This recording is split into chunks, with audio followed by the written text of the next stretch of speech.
રાજકોટ એ એક રમણીય, રંગીલું, મોજીલું અને મંજાયેલું નગર છે, જેમાં સંસ્કાર, સ્નેહ, સૌહાર્દ, સમન્વય, સમર્પિતતા અને દૂરંદેશિતાના દર્શન થાય છે.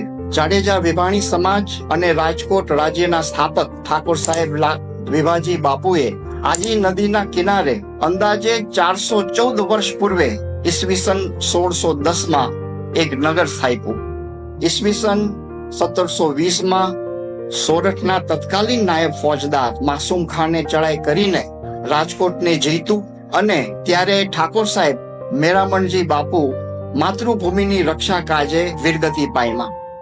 માસૂમ ખાને પોતાનું આધિપત્ય સ્થાપીને નગરનું નામ બદલીને માસુમાબાદ કર્યું. ઈસવીસન 1732 દિવંગત ઠાકોર સાહેબ મેરામણજી બાપુના યુવરાજ સાહેબ રણમલજી બાપુ અને તેમના 6 ભાઈઓએ ભીષણ યુદ્ધમાં આક્રાંતા માસૂમ ખાનને હણીને વિજય ધ્વજ લહેરાવીને ખળખળ વહેતી આજી નદીના કિનારે વસેલા રાજકોટ નગરને તેનું મૂળ સ્વરૂપ અને નામ પ્રદાન કર્યું. ઈસવીસન 1610 થી ઈસવીસન 1950 સુધીના સમયગાળા દરમિયાન અંદાજે 15 રાજવીઓએ શાસનકાળ દરમિયાન ઈસવીસન 1865 થી 1890 રાજવી શ્રી બાવાજીરાજ બાપુ અને ઈસવીસન 1890 થી ઈસવીસન 1930 પ્રાતસ્મરણીય પરમ પૂજ્ય લાખાજીરાજ બાપુ ના શાસનકાળ એ રાજકોટનો સુવર્ણકાળ હતો. પ્રજા પ્રતિનિધિ સભા, કૌશલ્ય મંડળ, ધારાસભા, અખિલ ધર્મ સભા,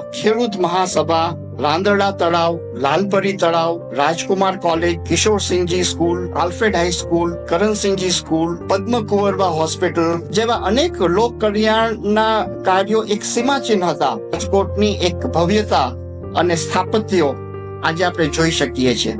આજે રાજકોટ સ્થાપના દિન પર મારા પૂર્વજોને નતમસ્તક શત વંદન કરું છું અને પ્રત્યેક રાજકોટિયન્સને ખૂબ ખૂબ શુભકામનાઓ આપું છું.